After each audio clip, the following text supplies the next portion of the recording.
this is Vicki Romaine with Cheerful Greetings, and today we're going to make a doodle book. This is a book that is good to have in your pocketbook, or at least with you when you're sitting there at the doctor's office and have nothing to do. You can sit and doodle in it. And so I will show you how to make one. So let's get started. What I have used for my project is a piece of cardstock that's 9.5 by 8. And I have 5 sheets of watercolor paper that I have cut down to 9 and 7.5. The first thing I'm going to do is take my cardstock and put it in my laminating sleeve. And what I'm going to push it all the way in because it's already sealed at the end. But then I want it to be close to the edge, but not right on the edge, because I want to have just a little bit of the sleeve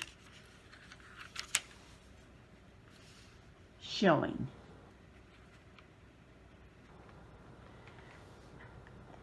That way, the only thing I have to do now is to cut on 2 sides of my cardstock. I have my laminator here, and I'm going to run my cardstock through the laminator. Okay, that looks like it did fine. I'll cut my laminator off now and let it cool down. And I'm going to let my cover cool down. Next,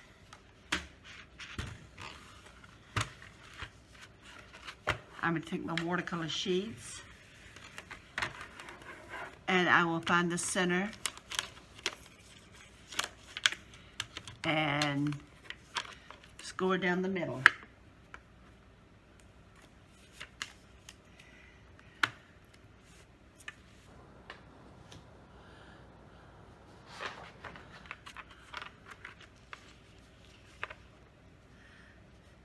Since these are at 9, I want to score at 4.5.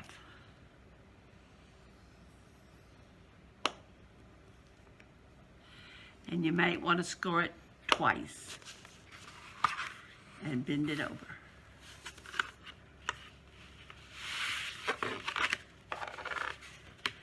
And then take your bone folder.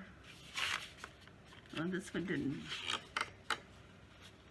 bent down on me at the edge there. And then you want to press it out good with your bone folder. And we'll do that again. Again, scoring at 4.5 because my cardstock, my watercolor paper is at 9.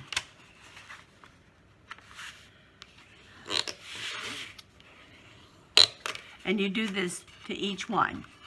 Okay, now that I've scored all my pages, I'm going to cut the cardstock that I've laminated. And if you can see, I am just doing it a little above the cardstock itself. I don't want to cut on the cardstock. It's because the lamination won't hold then.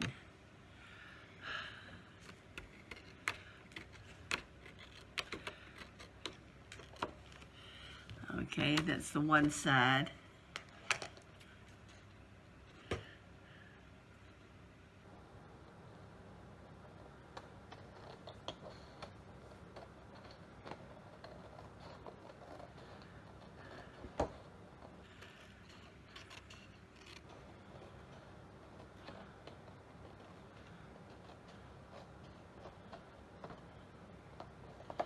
Okay, now we'll go back to the scoring board.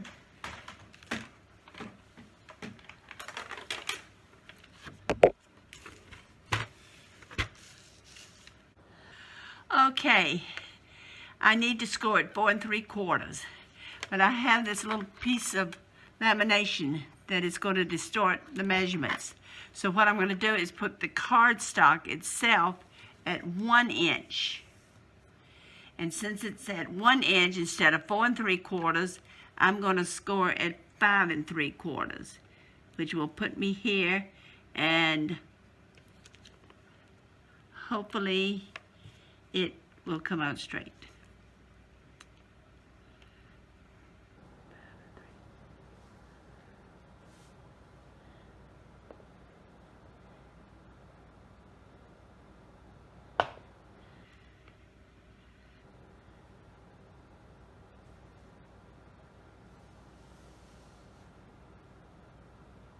Now I want to explain again why I moved my cardstock. Since I have this edge and I cannot fit it up close to the edge of my scoring pad, I have moved it over 1 inch with the cardstock itself on the 1 inch mark, and I added 1 inch to what I needed to score. We fold it over. Let's see if this works out.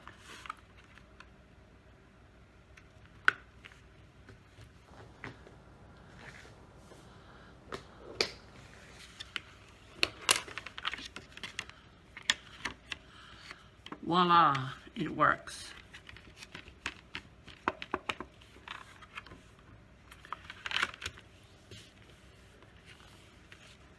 What I probably would have done different, it just hit me, but it's basically too late to do now. I probably should have used my corner punch on my corners before I laminated. And then I could have trimmed around the corner just like I did down the edges, and I'd have a curved cover. But we're not going to worry about that. We're just going to leave it as is. Next, I take my 5 pages and I find my piercing tool, and we'll go back and finish the book. I've got my cover here. It's just about finished, and my inside papers. What I'm going to do next is take this box.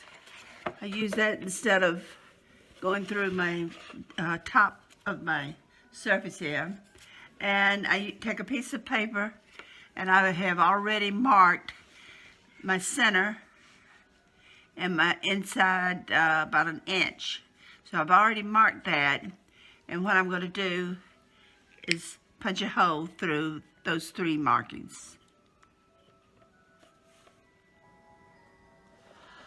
Okay, we have it on this. Now I'm going to do the same thing for the insides. I make sure all my papers are together. I put my piece of paper in here, my guide.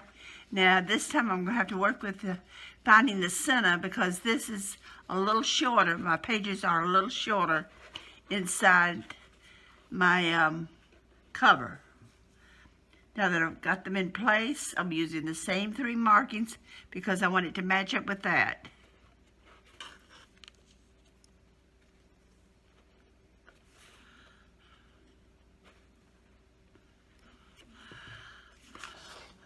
Okay, now I have my holes marked. Comes all the way through.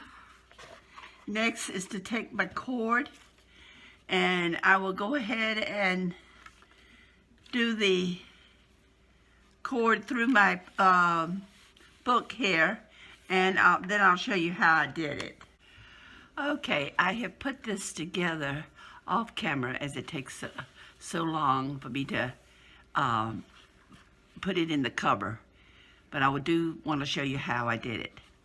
First, I am using a very small, narrow ribbon this time to sew my insides to my cover. After I put it on a needle, I go in the middle hole and leave a tail hanging. And then I come around and I take it inside at the top hole. Then it goes down to the outside at the bottom hole and comes back up to the middle hole. Then I tie a knot in the center to hold it, and in this case I'm going to put a bow, because I just want that to be like that.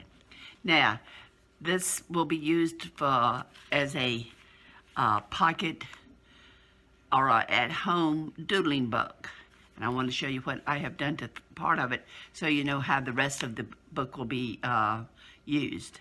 I have put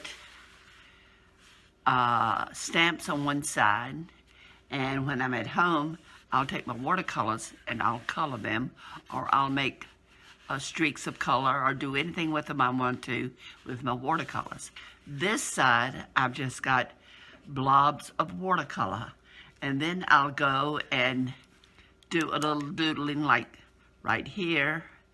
I might come down and make me a couple of flowers out of this and put some petals on it.